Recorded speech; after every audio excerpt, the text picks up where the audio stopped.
Hey everyone, thanks for joining. We're going to be going into some example properties today. What the next steps would be after that we acquire a property, as well as some of the things that happen in between.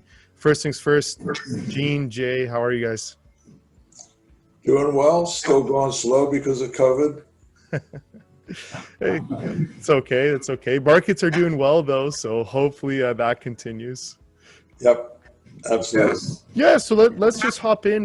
Maybe do we want to talk about an example property? So, some things that we want to go over, common returns in the industry, but more what you guys do after you acquire a property, and maybe just walk through, that kind of process for you guys. Right now, as Jay pointed out earlier, we're looking at 4 properties, all in Texas. And they're RV and mobile home properties or other type features such as an exotic animal park. However, of the 4, we've narrowed it down. We've got a super focus on 2 of them. Both of those are in eastern Texas.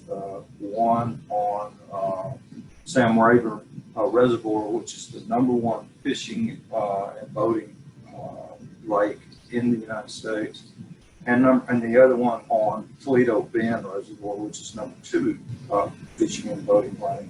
Originally, we've got those teed up for $1.1 million in cash, but recently our M&A guy Nick Herman at Houston made a proposal actually to a billionaire who actually owns one of the resorts that we're looking at to buy those 2 properties that we're looking at and donate those to us in exchange for tax deduction. Don't know if it's going to work, but that's what we're working on now. If that does happen, if that goes, then we'll go from 1.1 million cash investment up front to 300,000 to 400,000, which we believe we can cover with our investment banker in Southern California. Yeah. Again, these are RV parks in this case, except the one.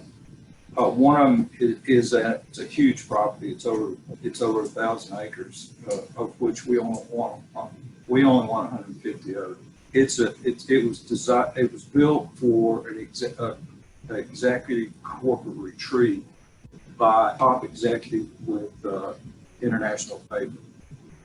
That's the billionaire I'm talking about. So that's different from the RV and mobile home parks that we typically look at. What we'd do with it, we'd take that 150 acres and turn it into hunting and fishing and keep it as a corporate retreat. This is top property. I mean, it's knocked out. So we'll see if it goes.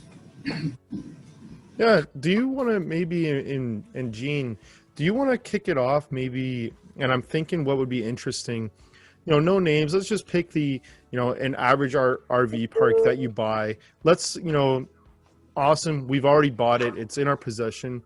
What's next? What allows you guys to go from, and of course you guys are picking some premium properties. So what allows you to go from this premium property that you just purchased to getting that 12.5% return? That's your target.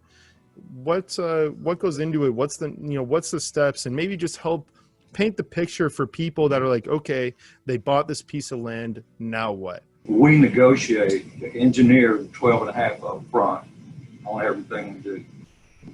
Then we only target properties that can be expanded. That is with similar type products such as RV pads or mobile home pads. And then we always intend to add tiny homes and park models with our associate Colorado who manufactures, engineers, and delivers those. So that's how you do it. You go from 12.5 to maybe 18 to 20%. Over a period of 3 to 5 years. Yeah, you guys are looking for things that you can expand. Obviously, using your expertise, you're able to bring a lot to the table and expand it that way. Jay, anything you wanted to kind of add on to what Gene's saying? The change from the last time that we talked, Jason, is that I have started to look in Florida for similar type properties. And I have an associate that's been in the business for about 26, 27 years that I talked to recently, and he is going to help search out. And it's right now, these type of parks are pretty hot in terms of ROI, because when you can do a 12 to 18% ROI on investment, that's pretty strong for real estate. And so he's going to help look, and because he has inside information, I expect to be able to bring to the table several candidates in the next 30 days. Cool. No, that's awesome. I know we can't really get into too much detail about more about these products, but I think it gives people a little bit behind the curtain view of what you guys are looking to do. Is there anything else from an operation? You talk about development. Is there anything from an operational standpoint that allows you to take a property and then obviously get that 12.5%?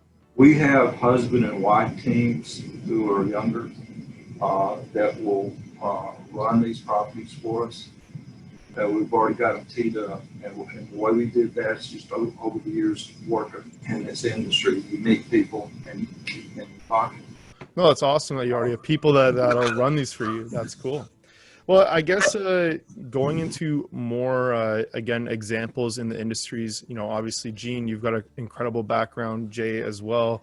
Do you guys want to talk about other properties and examples in the past of, the company you're working for buys this property, what happens, and, obviously the return that people saw? Well, as you know, we have expertise in camp resorts and planned communities. Holiday Island is a planned community.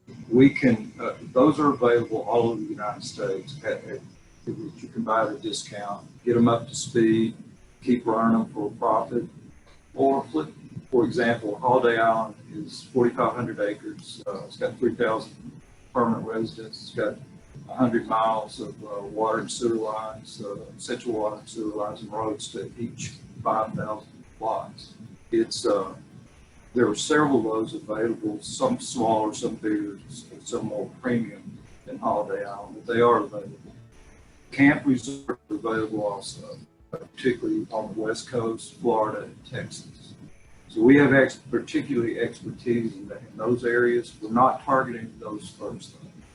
We're targeting stuff like RV parks, mobile home parks, with the exception of the one executive retreat that I mentioned earlier, which we focused on that one and another RV park in Texas.